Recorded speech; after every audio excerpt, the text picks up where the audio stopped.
For me, when I wrote the book, the extraordinary thing I didn't realize when I was actually researching the story of Bar Kokhba was actually I was also researching the story of modern Israel. Because in the 18th, 19th, 20th centuries, he becomes a figure of hope used by Zionists and Jewish nationalists in their hope to build a new Jewish state. An excerpt from today's guest, whose latest book details the Roman-era Second Jewish War. Author Lindsay Powell is here, and I'll speak with him right after this break. I'm Robert Child, and this is Point of the Spear.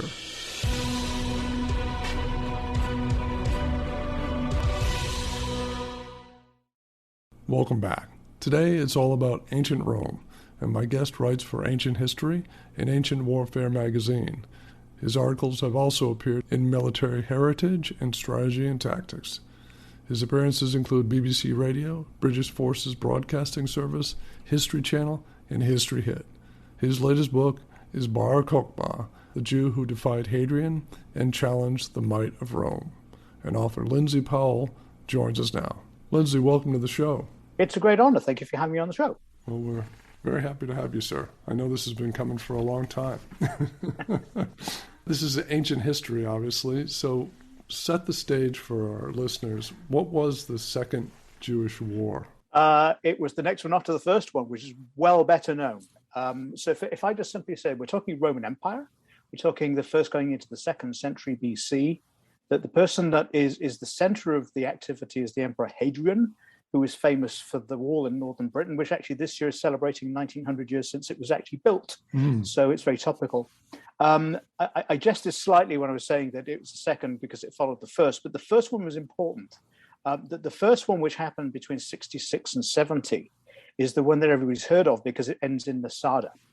And Masada happens around about 73. But in the meantime, in 70, Vespasian and his son Titus destroy the temple on the Mount. And this is a catastrophe in Jewish tradition because that basically is the place where Jews have the ceremonial aspect of the religion and have all the ceremonies, have the sacrifices. It's where the Pharisees and the Sadducees, they do their thing. It's what we know from the New Testament. That's really that world.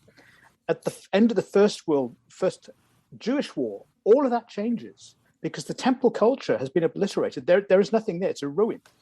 And the Romans basically decide that, you know what, it never will arise again. It's left effectively for many, many years as a ruin. And the victors, the empire that was at that time ruled by a group of people called the Flavians. Vespasian is the famous one, Titus is famous, and between them they both built the Colosseum, which was partly, by the way, funded from the spoils from the First Jewish War. That they made a point of really showing that they had actually done the Roman world a really great thing by actually solving the Jewish question, in a sense. So we move on to the Emperor Hadrian, which is something, we're talking now 117, so that's several years after the Flavians. And the relationship between Jews and Romans has changed a little bit. So there was this terrible catastrophe that happened within Judea. And for that time, it seems to have gone pretty quiet. However, in the intervening years, there were uprisings of Jewish communities right across the Mediterranean, even going into what was at that time the Parthian Empire.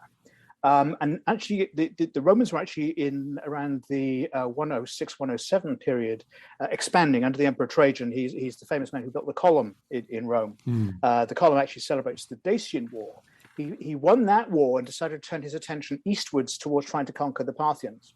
And he succeeded by taking Babylonia, Armenia, Mesopotamia, and some other provinces. And at that point, it was the biggest in Roman history. It was at the zenith of its power. And when he dies mysteriously, kind of on his way back, was it murder? We're not quite sure. But the point is, his successor is his ward, who's Hadrian.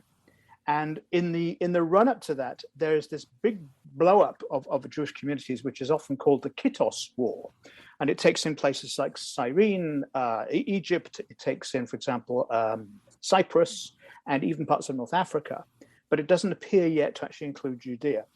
That is brutally crushed by the Roman authorities. And what it really shows is that there's still the sense of injustice amongst Jewish communities in the way they're being treated at the hands of actually mainly Greek Romans, as it turns out. Latin Romans maybe had some problem, but Greek-speaking communities, think of Alexandria, had a particular chip on the shoulder with these monotheistic Jews who actually observed these strange holidays and would actually take the Saturday off, the Shabbat off, the very day that they were only doing things. And they always felt the Jews never really kind of were part of them. They always wanted to be different. And in a sense, that's kind of right, that the Jews are different in the sense that by assuming the moniker of the chosen people, I mean, this sort of kind of fits into that narrative. Unfortunately, they found in Hadrian somebody who wanted to do something with Jerusalem. And Jerusalem, which had been a ruin pretty much at that point, had even become an army camp. The 10th Legion, the Fretensis, which had actually been part of the destruction of the city, had actually set up its camp in the middle of the city, as far as we can work out. We don't actually know precisely, but that's what the evidence seems to point to. And in fact, on the south side of the city, they even had a brick factory. So it was turning into sort of like a military supply dump with housing for troops. And along comes Hadrian in 117, who is actually now the new emperor who's taken over from Trajan, the great conqueror. And he starts to unwind from some of these conquests. His focus is much more internal affairs. He decides that there's a number of brewing concerns that he needs to fix. And one of the things he seems not to have a sense about is the Jewish antagonisms. And what he actually decides to do is rebuild Jerusalem. And the Jews get very excited by this because they think, oh, we've heard that there's rumors that they're going to rebuild the temple.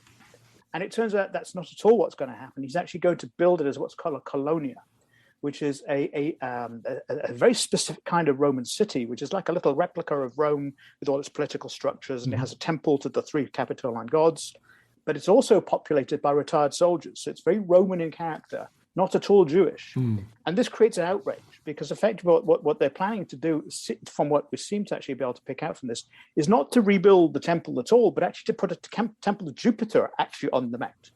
So it seems to be that this may be one of the causes, and wrapped up into this whole series of misjudgments, there is a suggestion that Hadrian banned circumcision, which of course is a very significant thing. That this is the Brit Milah, which is one of the cardinal rules of Judaism, to actually be circumcised, and because it seems to particularly focus on the Jewish community, that obviously was a source of pain and outrage.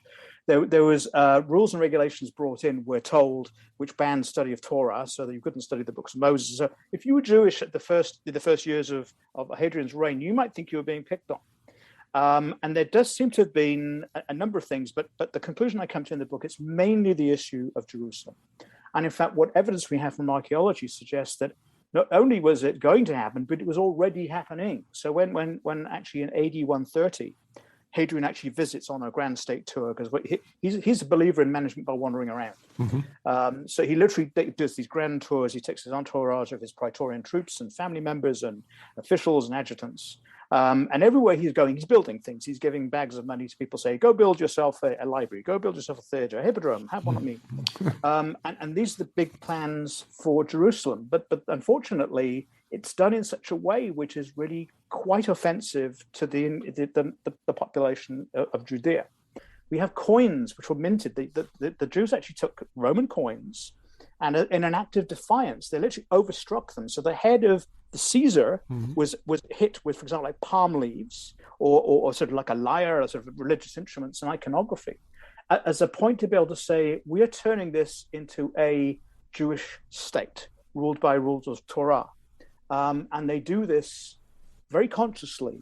And the result is it's a functioning Jewish community. It has a hierarchy, it has officers, it has governors, and it has officials in towns. We actually know the names of some of these people because they're trading in buildings and they're renting buildings from each other and they're doing business deals and all this sort of stuff.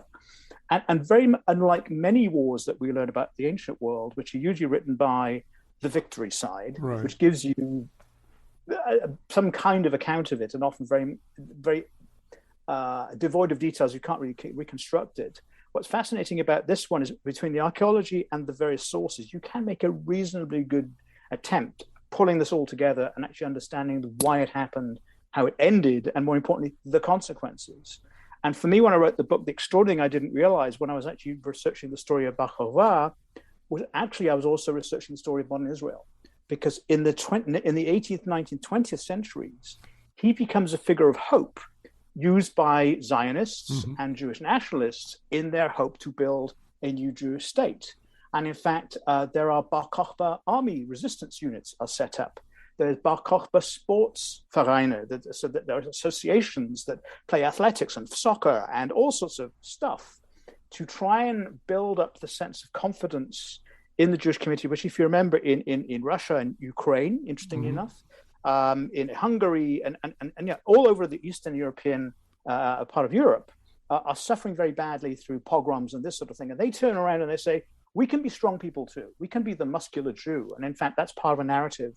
And the Bar Kokhba story, the man, the strong warrior, is built up in a sense. They forget the fact it failed, and they actually go back the 3 years beforehand and actually make the point that, but for 3.5 years it worked. And I just find that absolutely fascinating, that how history intersects with modern times. I hope you're enjoying this episode. Next time, author Walt Larimore will be here with an incredible World War II story in his new book, At First Light.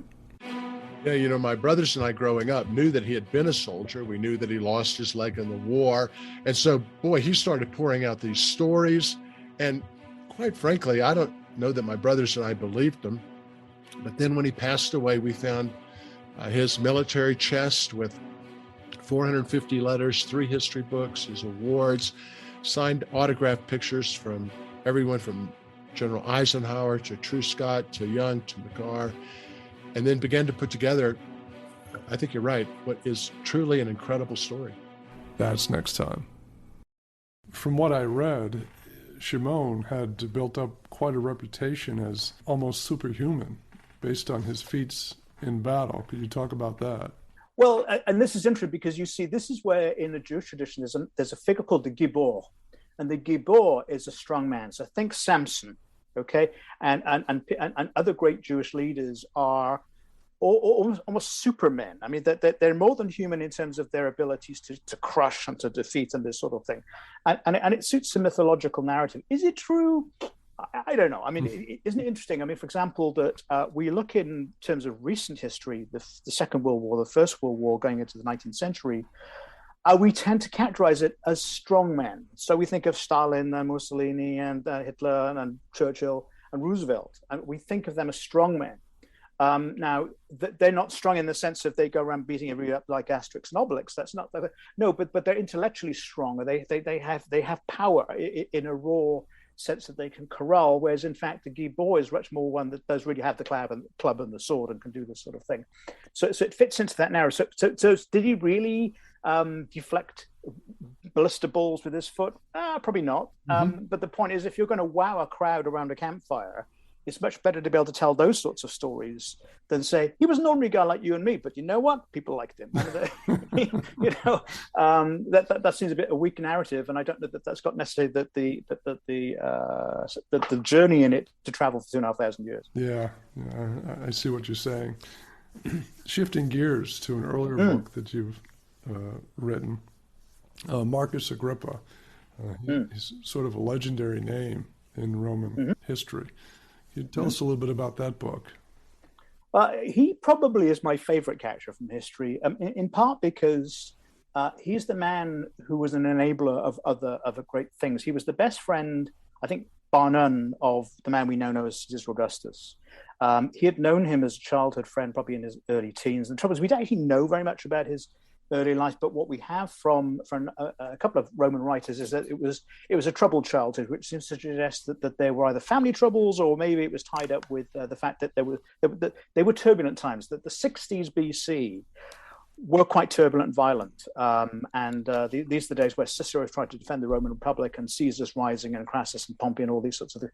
So he's a young man growing up in this, and he finds if kinship and friendship in Augustus, who at that time is only a great nephew of Julius Caesar, and nobody knows he's going to be, the number one man.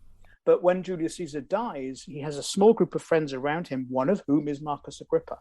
And he's thought of as a confidant. And what's really interesting is that we know the names of the other people in the group. And over the decades, there's only one man left standing, and it is Marcus Agrippa. He is there all the way through. So he's a man who's immensely trusted. He is the man who helps win naval battles at Mylae and Naulochus. So he defeats Sextus Pompey, who was the son of Pompey the Great, who was the man who was sent by the Senate to try and defeat Julius Caesar and obviously didn't succeed. He was also the man that beat Antony and Cleopatra at Actium. So that's very important because that was the pivot point at which basically the man who will become Augustus is able to basically ascend above all the other people and ultimately sweeps away Antony and Cleopatra. And in the years after that, he helps him with establishing his position in power. He establishes and rectifies a lot of wrongs. I mean, you've got to think that the Roman world had been through not one but two civil wars. And people were exhausted. So what he did with Marcus Agrippa was really enact a lot of progressive legislation. He did great building programs. In fact, he did a lot of the things that Hadrian, remember I was talking about Hadrian going around giving builder. So Marcus Agrippa was doing that exactly 100 years and more beyond before. And what I find fascinating about, he's totally self-taught. He wasn't a natural naval commander, but somehow learned how to be one and beat his enemies in 3 occasions that we know of. He was charismatic to some degree, but very modest. I wouldn't say shy, but he was a man who didn't go around courting attention. In fact, there were occasions when he was so victorious, he was entitled to have what are called triumphs, but he declined them. And this was unheard of. Nobody declined a triumph, but he did. He felt that this would actually put the spotlight on him, not on Augustus, and his role was always to be the number 2. And what's fascinating is that the people that we think of as his family, in fact, what's extraordinary, and I was trying to get to the root of this, is that Marcus Agrippa actually marries the daughter of Augustus, and through her rather, he has 3 boys, and he puts them up for adoption. He puts the first 2, Caius and Lucas, up for adoption, and actually adopts his 2 sons. I mean, who does this? In fact, they die, and in fact, part of the mystique of this thing is understanding what on earth motivates a man to be that devoted, knowing that any particular moment in time he could probably have actually taken over power for himself. But you know what? He decided that there was good for him in being number 2 rather than being number 1. And what's fascinating to me is that everybody that goes to Rome will see the Pantheon and sees the name Marcus Agrippa outside the front of it. And I think and that's why I begin the book in talking about looking at that building, asking the question, who is this man? And ending it by the conclusion that it's totally fitting that building is the one of all the ones in ancient Rome that stands to near complete perfection. Now, ironically, that building is actually Hadrian's building, but Hadrian was very careful to keep the name Marcus Agrippa on the front. In that way, Hadrian was very much a self-effacing, modest man. In other words, he wasn't at all. But when it came to rebuilding other people's buildings, he kept the original names on them. And I just find it fascinating that when he had fought naval battles and land battles and helped really embed Augustus as the number 1 and actually helped in a way build what we call the Roman Empire, he went very quietly. And in fact, in 12 BC, when he died, Augustus realized exactly how his rule was really dependent on having this man. And in fact, what he then did was to look for another man, and he picked his stepson, Tiberius, who was very like Marcus Agrippa.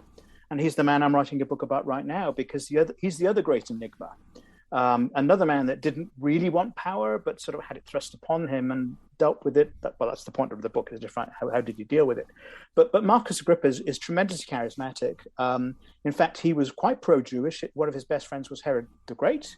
In fact, they spent great many times together, went on trips together, and there were lots of interesting people that he met during his lifetime. And you can imagine that when Augustus left Rome, he often left Agrippa in charge, and when he came back, then Agrippa went off. So they were a double act in lots of sorts of ways. But it was always that Agrippa knew that the boss was Augustus. There was never any contest on that.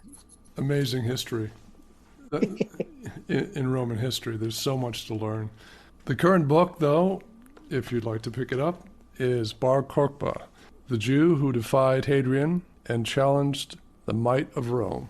Lindsay, thank you so much for being on the show today. Oh, it's really been my pleasure. Thanks for inviting me. Absolutely. That's it for this episode. Thanks again for joining me. Next time, author Walt Larimore will be here with an incredible World War II story in his new book, At First Light. Yeah, my brothers and I growing up knew that he had been a soldier. We knew that he lost his leg in the war. And so, he started pouring out these stories. And quite frankly, I don't know that my brothers and I believed him. But then when he passed away, we found his military chest with 450 letters, 3 history books, his awards, signed autographed pictures from everyone from General Eisenhower to Truscott to Young to McCarr. And then began to put together, I think you're right, what is truly an incredible story. That's next time. And if you like what you hear, leave a review or a rating or just click the follow button. And be sure to check out our Point of the Spear YouTube channel with bonus video material plus full military history documentaries. There's tons to explore, and I hope you check it out. I'm Robert Child, and this has been Point of the Spear. Music licensed from audioblocks.com. Point of the Spear is produced by RSC Media Group.